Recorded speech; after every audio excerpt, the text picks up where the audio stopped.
ಶಾಲೆಯಲ್ಲಿ 80ನೇ ಸ್ವಾತಂತ್ರ್ಯೋತ್ಸವದ ದಿನಾಚರಣೆ ಅಂಗವಾಗಿ 1ನೇ ತರಗತಿಯಿಂದ 7ನೇ ತರಗತಿ ವಿದ್ಯಾರ್ಥಿನಿಯರಿಗೆ ರಸಪ್ರಶ್ನೆ ಕಾರ್ಯಕ್ರಮವನ್ನು ಹಮ್ಮಿಕೊಂಡಿದ್ದೆವು. ಈ ಒಂದು ಕಾರ್ಯಕ್ರಮದಲ್ಲಿ ಎಲ್ಲ ವಿದ್ಯಾರ್ಥಿಗಳು ಬಹಳಷ್ಟು ಖುಷಿಯಿಂದ ಪಾಲ್ಗೊಂಡು ಕಾರ್ಯಕ್ರಮವನ್ನು ಯಶಸ್ವಿಗೊಳಿಸಿದ್ದಕ್ಕಾಗಿ ನನ್ನ ವೈಯಕ್ತಿಕವಾಗಿ ಶಾಲೆಯ ಎಲ್ಲ ಶಿಕ್ಷಕರ ಪರವಾಗಿ ಹೃದಯಪೂರ್ವಕ ಅಭಿನಂದನೆ ಸಲ್ಲಿಸುತ್ತೇನೆ.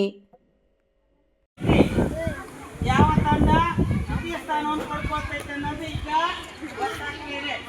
ಒಟ್ಟಾರೆಯಾಗಿ ಈ ಒಂದು ಕಾರ್ಯಕ್ರಮದಲ್ಲಿ ಭಾಗವಹಿಸಿರ್ತಕ್ಕಂಥ ಎಲ್ಲ ಸದಸ್ಯರಿಗೂ ಹೃತ್ಪೂರ್ವಕವಾಗಿರ್ತಕ್ಕಂಥ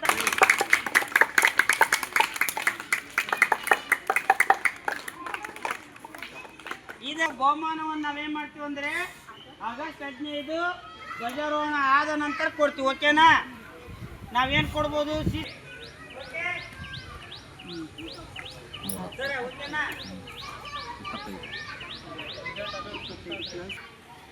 ಯಾವ್ಯಾವ ವಿಷಯದಲ್ಲಿ ಎಷ್ಟೆಷ್ಟು ಮಾರ್ಕ್ಸ್ ತೊಗೊಂಡ್ರಿ ಅಂತ ಫಸ್ಟ್ ಕನ್ನಡ ವಿಷಯದಲ್ಲಿ ಬರೀ 25 ಮಾರ್ಕ್ಸ್ ತೊಗೊಂಡಿದ್ದೀರಾ. ನೆಕ್ಸ್ಟ್ ನ್ಯೂಟನ್ ತಂಡ 25, ಭಗತ್ ಗಾಂಧಿ ತಂಡ 25. ಎಲ್ಲ ಕನ್ನಡ ವಿಷಯದಲ್ಲಿ ಎಲ್ಲರೂ ಸೇಮ್ ತೊಗೊಂಡಿದ್ದೀರಾ. ನೆಕ್ಸ್ಟ್ ಇಂಗ್ಲಿಷ್ ವಿಷಯದಲ್ಲಿ ಅದೇ ರೀತಿಯಾಗಿ ನ್ಯೂಟನ್ ತಂಡ ಬರೀ 20. ನೆಕ್ಸ್ಟ್ ಭಗತ್ ಸಿಂಗ್ ತಂಡ, ನೆಕ್ಸ್ಟ್ ಇಂದಿರಾ ಗಾಂಧಿ ತಂಡದಲ್ಲಿ ಅಂಬೇಡ್ಕರ್ ತಂಡ 20. ನೆಕ್ಸ್ಟ್ ನ್ಯೂಟನ್ ತಂಡ 15. ನೆಕ್ಸ್ಟ್ ಭಗತ್ ಸಿಂಗ್ ತಂಡ 20, ಇಂದಿರಾ ಗಾಂಧಿ ತಂಡ 25. EVS ಸಬ್ಜೆಕ್ಟಲ್ಲಿ ಇಂದಿರಾ ಗಾಂಧಿ ತಂಡ 20, ಭಗತ್ ಸಿಂಗ್ ತಂಡ 30, ಭಗತ್ ಸಿಂಗ್ ತಂಡ 10, ನ್ಯೂಟನ್ ತಂಡ 20, ಅಂಬೇಡ್ಕರ್ ತಂಡ 50 ಅಂಕ ಗಳಿಸಿದೆ.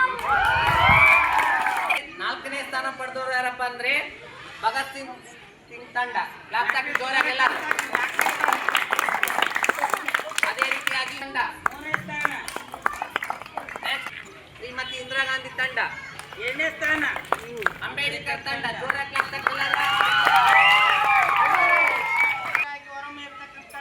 ಅಭಿನಂದನೆಗಳು.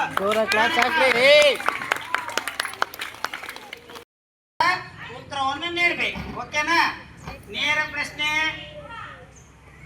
ಮೊದಲನೇ ತಂಡಕ್ಕೆ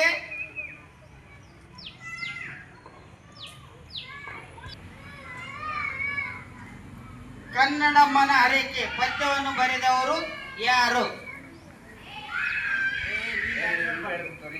ಪ್ರಶ್ನೆ ಮೇಡಮ್